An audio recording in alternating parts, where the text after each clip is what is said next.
Hello everyone, Ahmad Abdullah गरीब के YouTube channel पर आप सभी लोगों का स्वागत है। मैं अशफाक शेख, वेल्डर इंस्ट्रक्टर। आज का जो हमारा टॉपिक है आर्क वेल्डिंग इलेक्ट्रोड। ये पिछला भी हमारा लेसन ही था, उसके ये लेसन काफ़ी बड़ा है।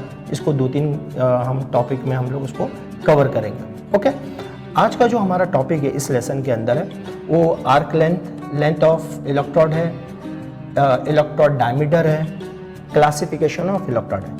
पिछले लेसन में हम लोग ने इंट्रोडक्शन पढ़ा था, मेथड ऑफ कोटिंग पढ़ा था और पार्ट ऑफ इलेक्ट्रोड पढ़ा था। ठीक, आपको याद होगा। ओके, उसमें 1-2 बार फिर से आगे वाले लेक्चर में हम लोग उसको कवर करेंगे। इलेक्ट्रोड का जो लेंथ होता है वो 350 से 450 की होता है। 350 के आएंगे या 450 के मार्केट में अवेलेबल है। ओके, इससे बड़े नहीं होंगे और इससे छोटे लेंथ के इलेक्ट्रोड नहीं आएंगे। अभी सिर्फ हमको मार्केट में 350 या 450 के इलेक्ट्रोड अवेलेबल है। इलेक्ट्रोड डायमीटर ये बहुत इंपॉर्टेंट है। इलेक्ट्रोड का जो कोर वायर होता है उसी को हमको नापा जाता है, इसी को इलेक्ट्रोड डायमीटर बोला जाता है। ठीक है, ये 2-3 यूनिट में मिला जाता है। mm में आता है, गेज में आता है, इंच में आता है। अगर हम लोग mm में देखेंगे उसके साथ गेज भी देखेंगे, उसके साथ हम लोग उसका इंच भी देखेंगे। 1.6 इलेक्ट्रोड यानी 16, उसको 116 बोला जाएगा इंच के अंदर।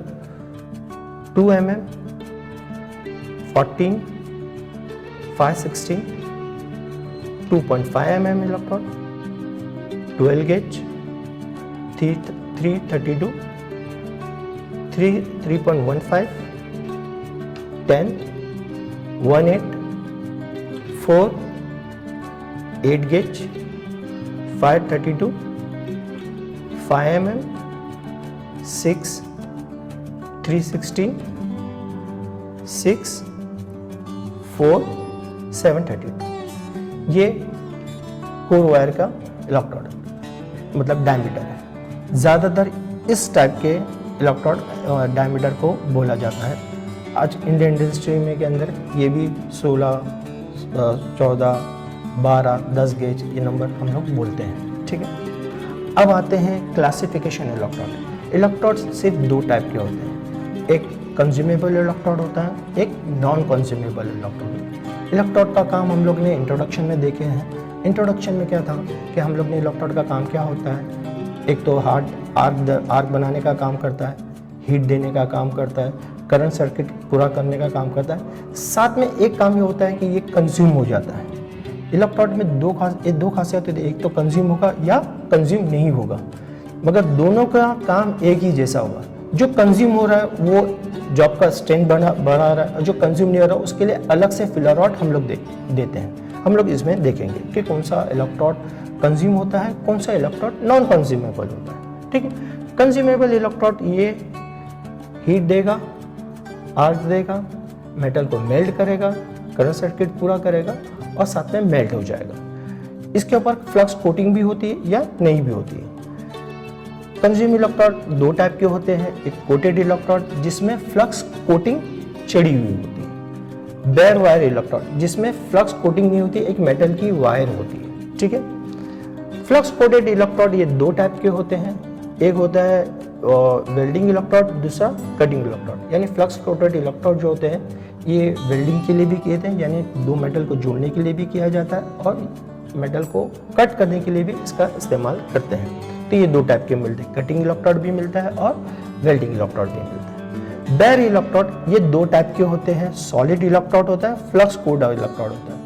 अभी एक सवाल होता होगा कि अभी सर आपने बताया कि भाई इसके ऊपर फ्लक्स कोटिंग नहीं होती है और यहाँ पर फ्लक्स का नाम होता है। हम लोग देखेंगे इसमें बेयर कोटेड इलेक्ट्रोड जो होता है इसमें सॉलिड इलेक्ट्रोड यानी मतलब एक मेटल की वायर होती है, मगर इसमें किसी तरह का फ्लक्स नहीं होता है। ये कौन से प्रोसेस में इस्तेमाल होता है, मिग वेल्डिंग में, मैग वेल्डिंग में, CO2 वेल्डिंग में और समाचार वेल्डिंग में इस इलेक्ट्रोड का इस्तेमाल किया जाता है। फ्लक्स कोटेड इलेक्ट्रोड यानी जिसके अंदर वायर के अंदर फ्लक्स होती है, ये फ्लक्स कोट आर्क वेल्डिंग का इलेक्ट्रोड इस्तेमाल किया जाता है। ये इलेक्ट्रोड जो होते हैं ये माइल्ड स्टील के होते हैं। इसमें सॉलिड इलेक्ट्रोड जो होते हैं इसमें भी माइल्ड स्टील के भी आते हैं, स्टेनलेस स्टील की भी आते हैं और एल्युमिनियम के आते हैं। माइल्ड स्टील के जो इलेक्ट्रोड होते हैं उस पर कॉपर की कोटिंग की जाती है। वजह ये होती है कि भाई इस पर किसी तरह का जंग लग जाता है तो माइल्ड स्टील को बचाने के लिए हम लोग फ्लक्स कोटिंग की जाती है। अब आते नॉन कंज्यूमेबल इलेक्ट्रोड, यानी मतलब ये हीट देने का काम करेगा, आर्क देने का काम करेगा, करंट सर्किट पूरा करने का काम करेगा, मगर मेल्ट नहीं होगा।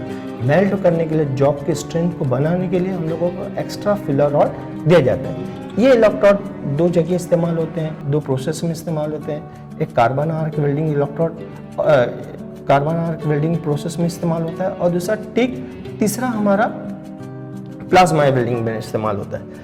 कार्बन इलेक्ट्रोड ये दो टाइप के होते हैं, वेल्डिंग इलेक्ट्रोड होता है और कटिंग इलेक्ट्रोड होता है।